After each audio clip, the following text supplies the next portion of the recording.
Oh wait, that's not meant to look like that. What's up everybody? Are you bad at something you love? I know I am. I'm totally rubbish at woodworking and chess. So I figured, why not get better at both by building a chessboard that challenges my skills as a woodworker and gives me something to play on. There are already tons of great chessboard builds on YouTube, but I wanted to do something a little bit different. One night, when doom scrolling TikTok when I should have been sleeping, I came across this cool video where there was a box that if you twisted the top, 4 hidden drawers would slide out. And I thought, that's the challenge. Unfortunately, I don't remember who posted it. And if you do know who that was, please drop it in the comments below. But for me, I had no plans, a bad memory, and a below average skill set. And I was ready to go. Make sure you stick around to the end though, because although I ended up with something really cool, not everything went quite to plan like it should have. But more on that later. First, I needed some usable lumber. So I grabbed some walnut and ash I had laying around and got to the milling process.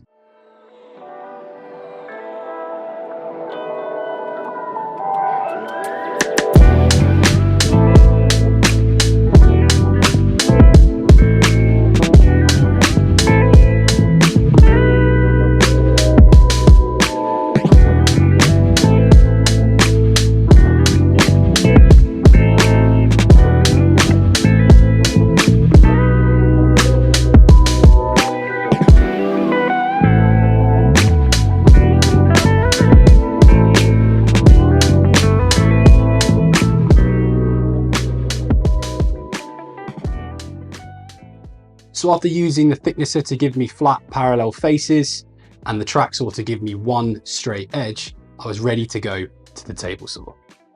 I've just upgraded to the SawStop Compact Table Saw from my old budget one, so I had to get it set up first before I could start using it.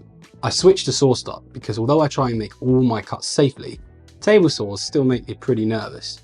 And SawStop's active injury mitigation system means the blade gets pulled down under the surface in a fraction of a second if it detects a conductive material.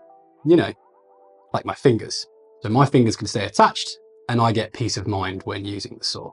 Quick note, this saw does come with a blade guard, which you can see here. However, that is absolutely lousy for filming, so I have taken that off whilst filming this video.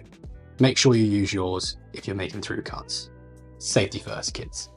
I raised and then lowered the blade so the teeth were just above the surface of the wood that I wanted to cut, and adjusted my fence to about 1.5 inches wide so I could start ripping strips ready for my chessboard. I then started ripping my walnut and ash using a homemade push block, as I don't particularly tend to like the plastic ones that most table saws come with.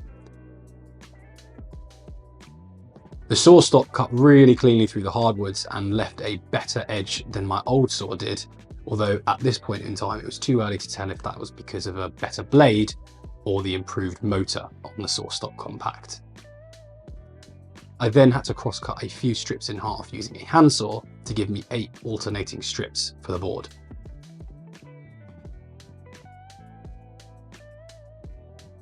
I set up my glue station by laying out and taping down some strips of cling film to try and protect my workbench surface. I know there are some YouTubers out there who have some super cool laminate stuff going on where glue just seems to slide right off, but unfortunately, that's just not me. I then put out some 2x4 scraps to elevate the piece off of the work surface and covered these and some cools I'd cut with some packing tape to hopefully stop them sticking to the workpiece during the glue up. I laid the walnut and ash out in an alternating pattern, and this is where I made the first mistake of the project. You see, I'd had this cool idea to get this shot of me applying the glue with the camera sort of following the glue as it went along the wood, and my wife had very kindly offered to help. We set the shot up thinking it would look really cool and even did a practice run. And I'm sure you can agree, that looks awesome, right? However, we were so excited that we then forgot to push record on the actual clip itself. So yeah, we missed it. But it's okay, because what I'm going to do is I'm going to replay the practice clip and use your imagination, right? Good plan. Once the glue was applied, I used the Mark 1 spreader attached to my arm, yes, that's my fingers, to spread the glue out nice and evenly on the boards. I wasn't sure if I used too much, but I'd rather use too much than too little, and I wanted to achieve a good joint. I then applied light pressure with my clamps until I got the cauls on, and then tightened everything up before leaving it to dry overnight. After letting the glue dry for 24 hours, I took all the clamps off before clamping some wedges to my table saw fence to prevent any pinching when cross-cutting the strips later on. Then I used an offcut from the day before to set the width of my cut and hopefully ensure I'd cut perfect little squares when cross-cutting. Then I used the supplied mitre gauge to cut the blank into 8 more strips. Like most supplied mitre gauges, this one felt a little bit flimsy. However, with some careful setup, it did a pretty good job. After laying all the pieces out, I flipped every alternate one to create that classic chessboard look and used some straight pieces of wood to keep everything aligned. I then set my glue station up exactly as before prior to gluing everything up, making sure to keep using those sticks to keep everything lined up nicely and only applying light pressure with the clamps until I was sure everything was aligned before tightening up.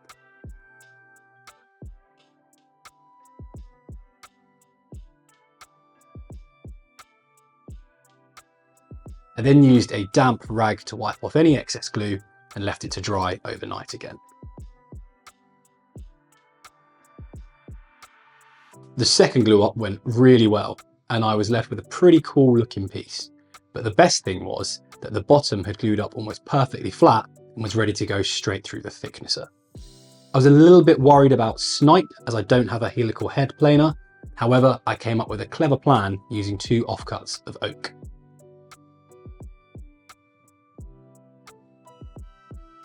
I'm thinking that hopefully the bottom is flat enough to pull this through, and that by gluing on these pieces here, I'm going to avoid any snipe.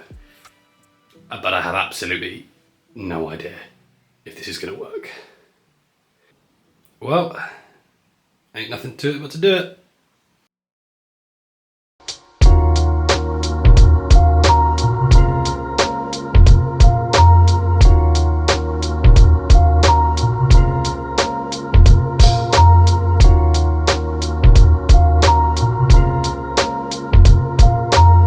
Once the chessboard was nice and flat, I used the SawStop to cut off those oak pieces and square up any untidy sides. Then it was time to apply some finish and really make that wood grain pop. I used Danish oil for this. And with that, the chessboard part of this build was done and it looked awesome.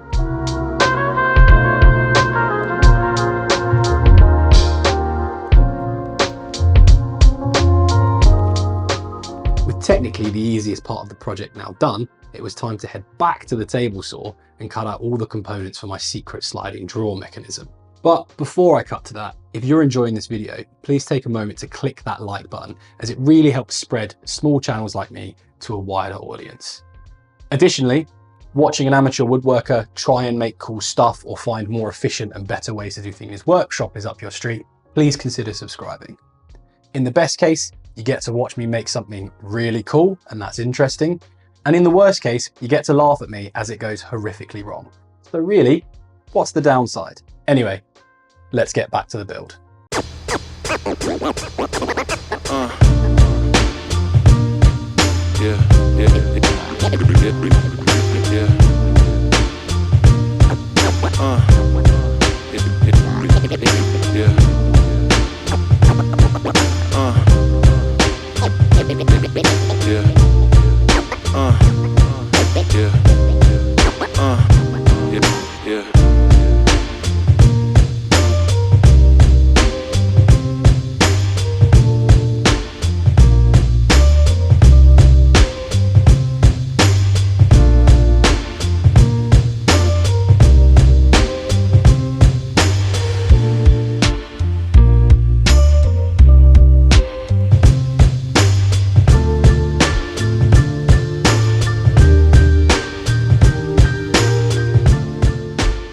Once all the pieces were cut out, I simply glued them all together using butt joints.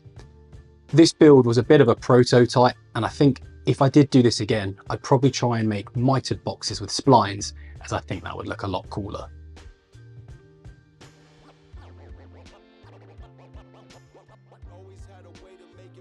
With the boxes glued together, I then proceeded to grab the 4 bases and glue these on as well. Again, if I was to redo this, I think I'd probably try and rebake these in, as I think it would look cleaner and a little bit more professional. Always had a way to make it work and find another route.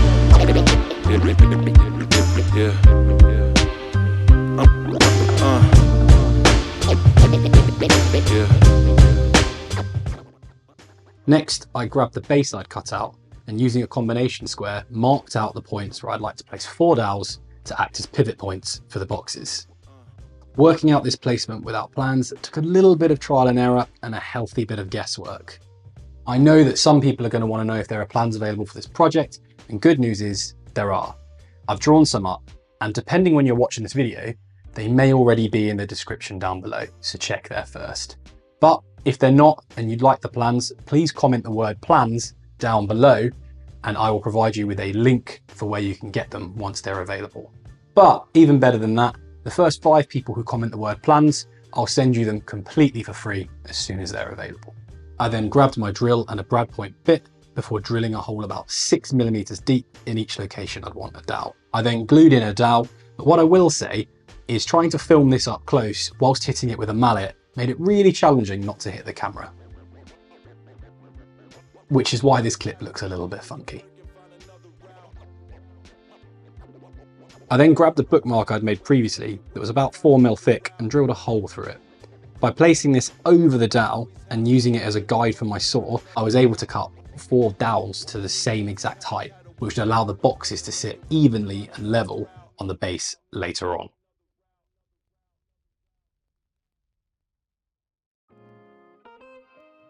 With that done, it was time to clean up the bottom of my 4 plywood boxes.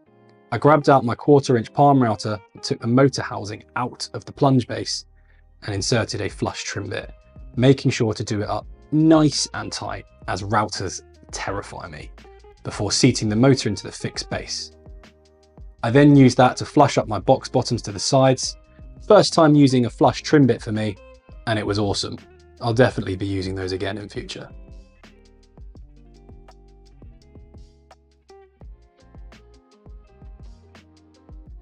I needed to clear a space where a thick dowel could sit in between all the boxes and act as a pivot point for the top and a spine for the build in general. I clamped all the boxes together and used a large Forstner bit in my drill for this. Although if I did this again, I would use a different method. Maybe a drill press or cutting 45 degrees off of a side of each box, as honestly, the way I did this felt really sketchy, but it did work. I needed to route grooves as tracks in the bottom of each plywood drawer, but I didn't have the right plunge bit for this. So using tape as a depth stop, I drilled a hole slightly wider than the bit I wanted to use in my router to give enough space to place the bit in and then routed out a channel. It was at this moment I realised I didn't have any doweling of the right size, but I did have a broom handle, so, you know. I cut a small piece of the broom handle, then realised I didn't have a Forstner bit the right size for my improvised dowel. Go figure. So I used some creative drilling to drill a hole wide enough for it to fit. And look at that, a perfect snug fit. And it's square too. Great success. Carrying on my theme of improvisation, my ruler wouldn't fit into the hole I drilled, so instead I marked its depth with a lollipop stick and transferred this to my dowel so I knew how much to cut off for its final dimensions. And please see here a perfect example of how being lazy can make your life harder. This simple cut would have been so much easier if I'd clamped my workpiece onto the workbench.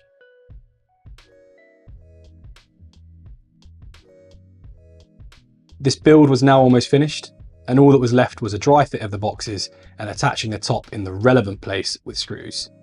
Although I think dowels would have worked just as well as here too. Then, it was finally time to test my experiment out. Okay, here we go. Moment of truth.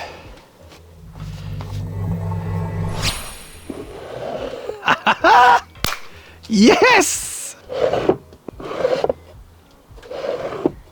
I was over the moon that this had worked, and way better than I expected it to as well. I gave the surface a quick prime and paint, something I soon discovered I have no idea how to do, and made it look like a craft project a toddler would do at school, and then glued on the chessboard top.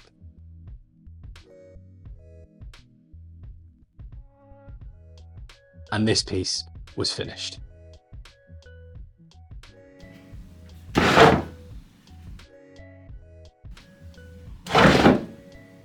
The finished piece is awesome, and I genuinely can't wait to make more of these in the future. But I mentioned not everything went well in this project, right?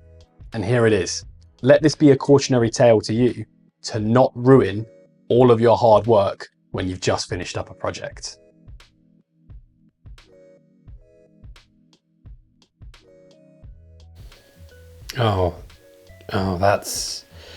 That is not meant to look like that at all.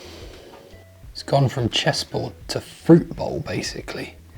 That's a lesson. If you're thinking of making a chessboard, 1, make sure that the hardwoods are glued to a piece of plywood to keep them stable and help prevent this from happening. And 2, don't store them in a conservatory, which is made of glass like a greenhouse, because the constant changes in temperature will cause it to warp into a rather delightful table decoration rather than a usable board. Lesson for next time, eh? Whoops. Since filming this video, I've actually made another chessboard, this time with the added challenge of a walnut border with mitered edges. And my overall goal is to build the same sliding drawer contraption, but with solid hardwood drawers this time. If you want to see how that turns out, why not head over to my Instagram, where I'll be posting the finished version. You can find links to all my socials down in the description below. Thanks ever so much for watching. I hope you enjoyed it. And if you did enjoy it, why not check out this one next? Thanks again for watching. I'll see you on the next one.